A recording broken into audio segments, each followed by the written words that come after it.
कुठेतरी आपण बदला घेतला पाहिजे, न्याय झाला पाहिजे अशी मागणी सातत्याने संजय राऊत सुद्धा करत होते आणि त्यानंतर अतिशय योग्य पद्धतीने स्ट्रॅटेजिकली कुठली इम्पल्सिव्ह रिॲक्शन न देता 15 दिवस घेऊन व्यवस्थित स्ट्रॅटेजी आखून सैन्य दलाने अतिशय अचूक मारा करत प्रिसिजन मिसाईलच्या सहाय्याने 9 ठिकाणी हल्ला केला आणि त्यामध्ये अतिशय मोठमोठे दहशतवादी तळ उद्ध्वस्त झालेले आहेत.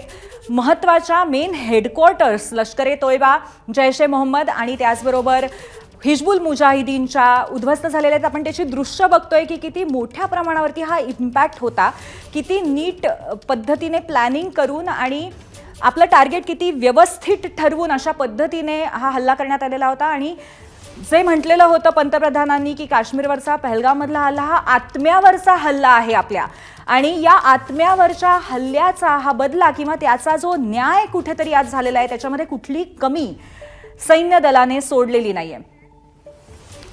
दरम्यान इस्रायलकडनं ऑपरेशन सिंदूरचं कौतुक करण्यात आलेलं आहे. इस्रायल भारताच्या स्वसंरक्षणाच्या अधिकाराचं समर्थन करतो. दहशतवाद्यांना हे माहीत असलं पाहिजे की निरपराधांविरुद्धच्या त्यांच्या गुन्ह्यांपासून लपण्यासाठी कुठेही जागा नाही. भारतातील इस्रायलचे राजदूत रुवेन अझर यांनी अशा पद्धतीची प्रतिक्रिया दिलेली आहे. या संपूर्ण हल्ल्याच्या नंतर आता इस्रायलने अशा शब्दात भारताचं कौतुक केलेलं आहे, ऑपरेशन सिंदूरचं कौतुक केलं आहे आणि भारताला पाठिंबा दिलाय.